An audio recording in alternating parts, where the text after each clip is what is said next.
ونشهد أن لا إله إلا الله عبده ورسوله أما بعد أعوذ بالله من الشيطان الرجيم بسم الله الرحمن الرحيم قال يا بني إني أرى في المنام أني أذبحك فانظر ماذا ترى قال يا أبت افعل ما تؤمر ستجدني إن شاء الله من الصابرين সমস্ত প্রশংসা আরাধনা পূজার জন্য সেই মহান পাক রব্বুল আলামিনের জন্য জিনার প্রশংসা শেষ করা যাচ্ছে না যাবে না তাই আমরা সংক্ষিপ্ত বলি আলহামদুলিল্লাহ।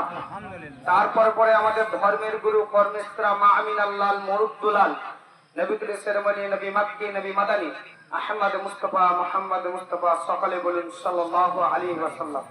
আজকে আমরা ঈদুল জোহার নামাজ পড়লাম আলহামদুলিল্লাহ।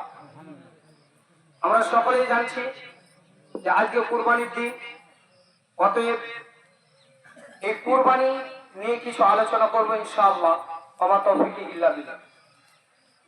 আমরা এই বিষয়ে সকলে অবগত যে কুরবানি জিনিসটা কি, আমরা কেন করি, কি কারণে করে থাকি, কিন্তু আমরা সকলেই কুরবানি করে থাকি, কিন্তু কুরবানির যেটা উদ্দেশ্য সেটা আমাদের জানা থাকলে সেটি আমাদের নিয়ত থাকে না। এই যে কুরবানি জিনিসটা কি, কুরবানির একটি ইতিহাস রয়েছে যেটি আমরা কোরআন দিয়ে বুঝতে পারি, যেটা হাবিল কাবিল তারা কুরবানি করেছিলেন। আল্লাহ রাব্বুল আলামিন তার পবিত্র কোরআন মাজিদের মধ্যে বলছেন যে ওয়াতলু নাবা আবনা আদমা বিল হক إذ قرب قربانا فتقبل من أحدهما ولم يتقبل من الآخر قال لأقتلنك। আল্লাহ রাব্বুল আলামিন আদম আলাইহিস সালামকে বলছেন এবং মুহাম্মদ সাল্লাল্লাহু আলাইহি ওয়াসাল্লামকে বলছেন যে আদম আলাইহিস সালামের দুই পুত্রদ্বয় অর্থাৎ হাবিল এবং কাবিল এদের কুরবানির বিষয় নিয়ে একটু আলোচনা করে দেন, এদেরকে একটু জানিয়ে দিন হাবিল এবং কাবিলের ব্যাপারে। মাথায় একটি কথা বলে রাখবেন, এই যে অল্প সময় 20টা মিনিট আমাদের সময় দেওয়া হয়েছে, এর মধ্যে বিস্তারিত ভাবে আলোচনা করা যাবে না, তাই আমি কিছু সারাংশ তুলে ধরবো ইনশাআল্লাহ। ওয়া মা তাওফীকি ইল্লা বিল্লাহ। তো আল্লাহ রাব্বুল আলামিন মুহাম্মদ সাল্লাল্লাহু আলাইহি ওয়াসাল্লামকে বলছেন, হে মুহাম্মদ সাল্লাল্লাহু আলাইহি ওয়াসাল্লাম, আদমের পুত্রদ্বয় হাবিল এবং কাবিলের এই কুরবানি নিয়ে একটু আলোচনা করে দিন যাতে মানুষ জানতে পারে এই হাবিল কাবিল এরা কুরবানি করেছিল, কিন্তু আমাদের সকলেই জানা যে একজনের কুরবানি কবুল হয়েছিল, দ্বিতীয় জনের কুরবানি কবুল হয়নি। এই যার কুরবানি কবুল হয়েছিল তিনি ছিলেন হাবিল, যার কুরবানি কবুল হয়নি তিনি ছিলেন কাবিল। এরা দু ভাই ছিল, এদের মধ্যে একটি দ্বন্দ্ব চলে, দ্বন্দ্বের মধ্যে একটি ফয়সালার মধ্যে আসার কারণে এই কুরবানি করা, অর্থাৎ এই কুরবানি যার কুরবানি কবুল হবে সেই ব্যক্তি আল্লাহর কাছে গৃহীত হবে, আর যার কুরবানি কবুল হবে না তার কুরবানি গৃহীত হবে না। মানে কুরবানি যার কবুল হবে না সে ব্যক্তি আল্লাহর দরবারে গৃহীত হবে না। তখন দুজনেই কুরবানি করলো, হাবিলের কুরবানি কবুল হলো, কাবিলের কুরবানি কবুল হলো না। এই জিনিসটা কাবিল সহ্য না করতে পারে, সমাজের মধ্যে মুখ না দেখাতে পারে, এই কাবিল রাগান্বিত হয়ে শয়তানের পাল্লায় পড়ে তিনি হাবিলকে বললেন ক্বালা লা আক্তুলান্নাকা, হে আমার ছোট ভাই হাবিল, আমি তোমাকে হত্যা করব। তখন এই কথাটি শুনে হাবিল বললেন যে ইন্নামা ইয়াতাকাব্বালুল্লাহু মিনাল মুত্তাকিন, আল্লাহ রাব্বুল আলামিন মুত্তাকিদের কুরবানি কবুল করে থাকেন। তারপরে একটি কথা বললেন যে ভাই কাবিল, তুমি যদি আমাকে হত্যা করো, তুমি যদি আমাকে মারার জন্য হাত প্রসারিত করো, হাত বাড়িয়ে দাও, তাহলে আমি হাবিল তোমাকে আমি হত্যা করার জন্য হাত বাড়াবো না। এই যে তাদের দুই ভাইয়ের দ্বন্দ্ব, বিবাদ, ঝগড়া, এই জায়গায় একটি কথা বলেছে আল্লাহ রাব্বুল আলামিন যাদের কুরবানি কবুল করে থাকেন তিনি হচ্ছেন মুত্তাকিন। অতএব আমাদের অনেক জনের পশু রয়েছে, অনেক জন আমরা কুরবানি করে থাকি, অনেক জন আমরা কুরবানি করব বলে ফেলে রেখেছি বা পশু কিনে রেখেছি। মাথায় কথা বলে রাখবেন একটি কথা, শুধু কুরবানি দিলে হবে না, কুরবানির জন্য কয়েকটি নিয়ম পদ্ধতি রয়েছে। তার মধ্যে একটি পদ্ধতি, তার মধ্যে একটি নিয়ম, সেটি হচ্ছে আপনাকে মুত্তাকিন হতে হবে, পরেশগার হতে হবে, আল্লাহ ভীরু হতে হবে। তবে আপনার কুরবানি আল্লাহ রাব্বুল আলামিনের কাছে গৃহীত হবে, নচেত গৃহীত হবে না। অতএব কুরবানি করতে গেলে নিজের মধ্যে যেই তাকওয়া রয়েছে এই তাকওয়া থাকতে হবে। আল্লাহ রাব্বুল আলামিনের কাছে দিনে রাতে দোয়া করতে হবে, হে আল্লাহ রাব্বুল আলামিন, আমি যেই পশু রেখেছি কুরবানির জন্য এই পশুটি শুধু আপনার জন্যই রেখেছি, হে আল্লাহ রাব্বুল আলামিন, অতএব এই কুরবানিটা তুমি কবুল করে নিও। এই যে দিনে রাতে দোয়া, যেই দিন থেকে পশু কিনবেন বা যেই দিন থেকে পশু কিনেছেন সেই দিন থেকে শুরু করে নিয়ে কুরবানির দিন পর্যন্ত ওই পশুটিকে কুরবানি করা পর্যন্ত আল্লাহ রাব্বুল আলামিনের কাছে সকাল সন্ধ্যা দোয়া করতে হবে। আমরা এই নিয়ে ভাবনা চিন্তা করি না, কুরবানির কবুলের কথা ভাবনা চিন্তা করি না। আমরা সব টাইমে এটা ভাবি যে আমাদের এই পশুটা 20,000 টাকা, 40,000 টাকা, 50,000 টাকা, 60,000 টাকা, 70,000 এত টাকা দাম নিয়েছে, লোকের কাছে আমরা দেখিয়ে বেরি। মাথায় কথা ভরে রাখবেন, এই রকম যদি আমাদের নিয়ত থাকে তাহলে মনে রাখবেন যে এটি আমাদের কুরবানি আল্লাহ রাব্বুল আলামিনের দরবারে গৃহীত হবে না, আল্লাহ রাব্বুল আলামিনের দরবারে কবুল হবে না। এটি আমাদের শুধু গোশত খাওয়া হবে, তাছাড়া আর কিছু নয়। অতএব কুরবানি যেমনটি বলেছিলেন হাবিল, ইন্নামা ইয়াতাকাব্বালুল্লাহু মিনাল মুত্তাকিন, আল্লাহ রাব্বুল আলামিন মুত্তাকিদের কুরবানি কবুল করে থাকেন। অতএব এখানে একটি শর্ত, সেটি হচ্ছে কুরবানি করতে গেলে আমাদেরকে মুত্তাকিন হতে হবে। যেমনটি কাবিল মুত্তাকিন ছিল না, যেমনটি কাবিল পরেশগার ব্যক্তি ছিল না, যার কারণে এই কাবিলের কুরবানি আল্লাহ রাব্বুল আলামিনের দরবারে গৃহীত হয়নি। অতএব কুরবানি করতে গেলে আমাদেরকে মুত্তাকিন হতে হবে। এবারে আসুন, বিস্তারিত আলোচনা করে সময় নাই, সময় খুব অল্প। এবারে আসুন যে ইসমাইল আলাইহিস সালামের ব্যাপারে, যে তিনাকে কুরবানি দেওয়া হয়েছিলেন, অর্থাৎ ইব্রাহিম আলাইহিস সালাম তার ছেলেকে কুরবানি দিচ্ছেন। এই যে কুরবানি আল্লাহ রাব্বুল আলামিনের কাছে ইব্রাহিম আলাইহিস সালাম সর্বদা, সর্বক্ষণ, সর্বসময়, সর্বদা তিনি আল্লাহ রাব্বুল আলামিনের কাছে দোয়া করতেন, রব্বি হাবলি মিনাস সালিহিন ফাবাশশারনাহু ফি গুলামিন হালিম। এই ইব্রাহিম আলাইহিস সালাম প্রায় 85 বছর বয়স যখন হয়ে যায় তখন তার সন্তান ছিল না, তিনি নিঃসন্তান। তিনি আল্লাহর দরবারের কাছে দোয়া করতেন, হে আল্লাহ রাব্বুল আলামিন, আমি যদি মারা যাই এই যে দিন ধর্ম এটি প্রচার করবে কে? আমি যদি মারা যাই তাহলে নির্বংশ হয়ে যাব। এর কারণে আল্লাহ রাব্বুল আলামিনের কাছে সকাল সন্ধ্যা সর্বদা দোয়া করতেন, রব্বি হাবলি মিনাস সালিহিন, হে আল্লাহ রাব্বুল আলামিন, আমাকে একটি নেককার সন্তান দান করুন, আমাকে একটি সুসন্তান দান করুন। এই দোয়া সর্বদা করতেন। তারপর বলছেন যে ফাবাশশারনাহু ফি গুলামিন হালিম, তারপর আল্লাহ রাব্বুল আলামিন সন্তান দিলেন, সন্তানের খুশখবরি দিলেন, নেককার সন্তানের, ধৈর্যশীল সন্তান, এই পরেশগার ব্যক্তি সন্তান। এই সন্তান আল্লাহ রাব্বুল আলামিনের কাছে চেয়েছিলেন, এই জন্য ধৈর্যশীল সন্তান, বুদ্ধিজীবী সন্তান ইসমাইল আলাইহিস সালামকে দান করেছিলেন। কেন? দোয়া করার কারণে। আর আমরা যখন সন্তান চাই তখন আমরা দোয়া করি না, আমরা আল্লাহ রাব্বুল আলামিনের কাছে নেককার সন্তানের জন্য দোয়া করি না। আমরা যখন সন্তান চাই, যখন আমাদের সন্তান হয় না, তখন আমরা কত রকম ইত্যাদি ইত্যাদি কাজ করি, কতজন পথে চাপতে যাই ইত্যাদি, এইগুলো বলার বিষয় নয়। তো যাই হোক, আমরা কতজন সন্তান না হলে আমরা কত পথ অবলম্বন করি, কিন্তু এই জায়গাতে এইটি না করে ইব্রাহিম আলাইহিস সালামের মতো দৃঢ় বিশ্বাস রেখে সম্পূর্ণ ভরসা রেখে আল্লাহ রাব্বুল আলামিনের কাছে দোয়া করতে হবে, রব্বি হাবলি মিনাস সালিহিন। তারপরে যখন ইসমাঈল আলাইহিস সালাম আল্লাহ রাব্বুল আলামিন তাকে দিলেন ইসমাঈলকে, তারপরে ইসমাঈল আলাইহিস সালামের অনেক ঘটনা রয়েছে যে তাকে কাবা শরীফের মধ্যে রাখা হলো।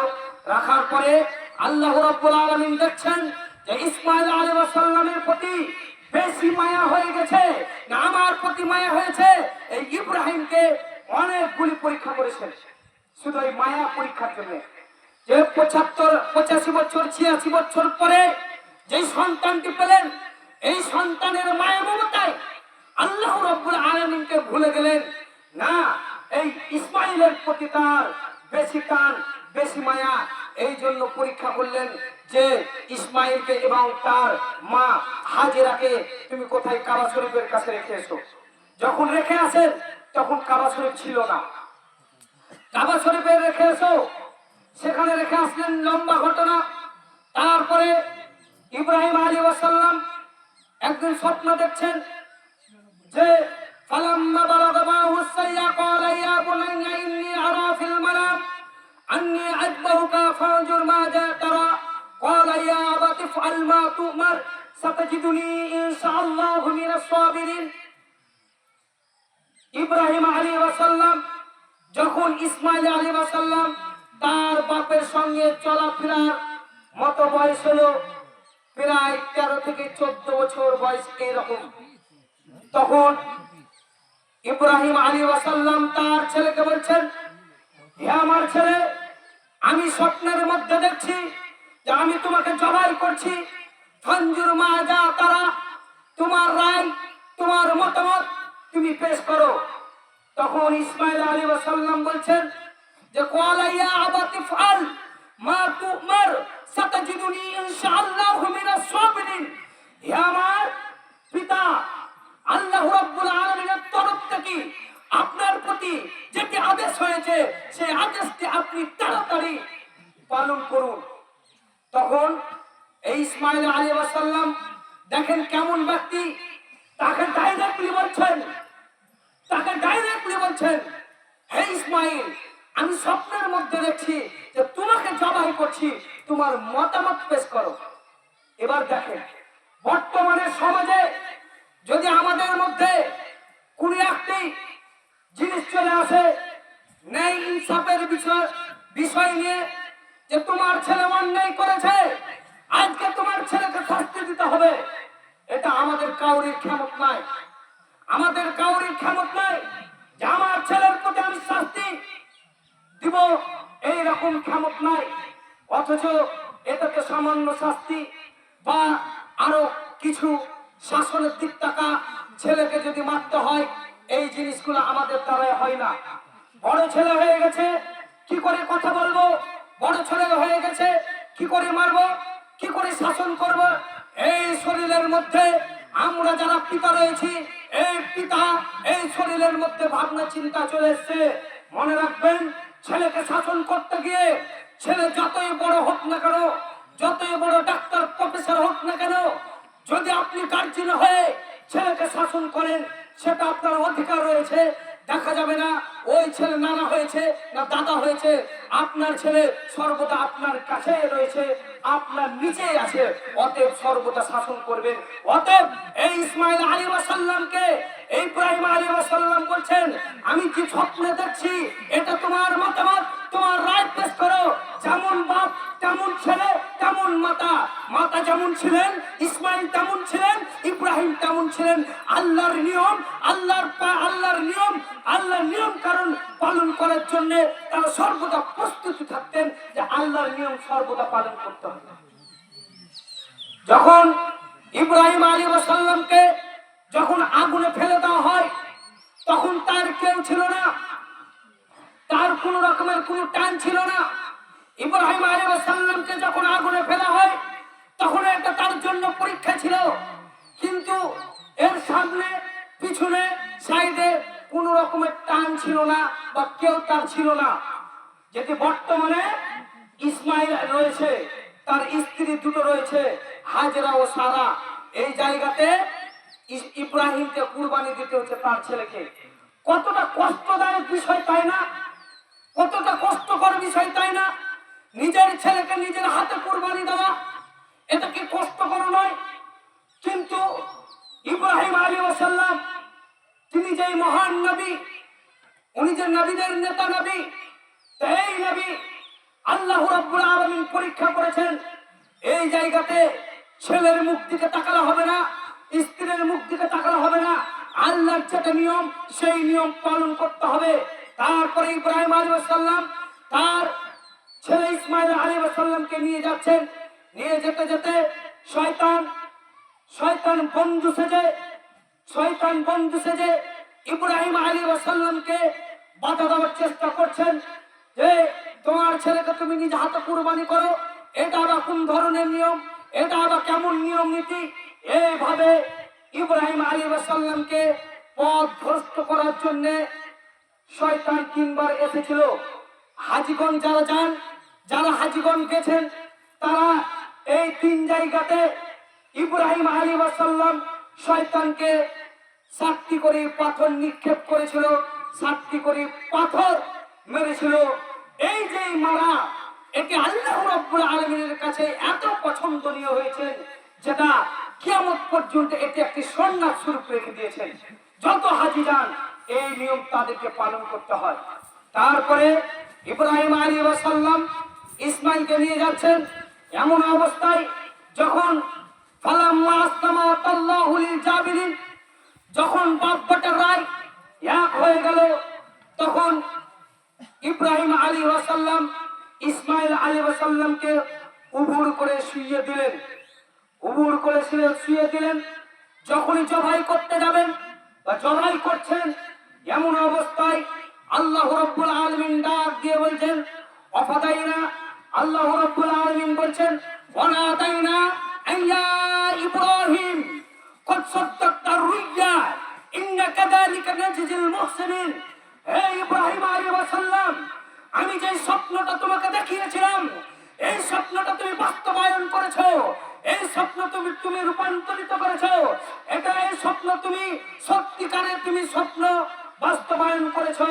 তখন আল্লাহ রাব্বুল আলামিন তখন বলছেন কদ সাদ্দাকতা রুইয়া ইন্না কাযালিকা নাজিল মুহসিনিন, নিশ্চয় আমি মুহসিনদের ব্যক্তিদেরকে এইভাবে পুরস্কার করে থাকি। যারা সৎকর্মশীল, যারা তাকওয়াশীল, যারা পরিষ্কার ব্যক্তি, তাদেরকে এইভাবে আল্লাহ রাব্বুল আলামিন পুরস্কার দিয়ে থাকেন। তারপরে আল্লাহ রাব্বুল আলামিন বলছেন আফাদাইনাহু বিজিবহিন আযীম, তারপরে আমি একটি মহান জবাইকৃতের বিনিময়ে ইসমাইল আলাইহিস সালামকে বাঁচিয়ে নিলাম। তারপর আল্লাহ রাব্বুল আলামিন পরস্পর আয়াতে বলছেন এটি সারা পৃথিবীর জন্য একটি স্মরণীয় সুন্নাত স্বরূপ রেখে দিলাম। অতএব এই কুরবানি করাটা আমাদের জন্য সুন্নাত, এই কুরবানি করাটা আমাদের জন্য সুন্নাত। অতএব আমাদেরকে কুরবানি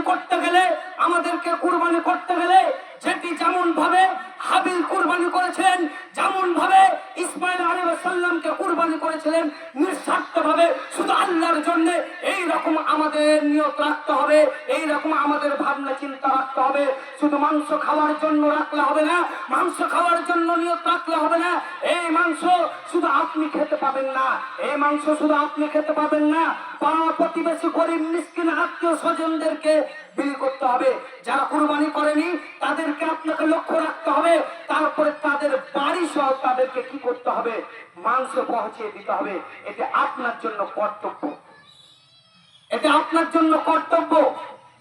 যেমন আকিকার মাংস, আকিকার গোশত, এটা বিলি করার কোনো নিয়ম বা বিধান নেই।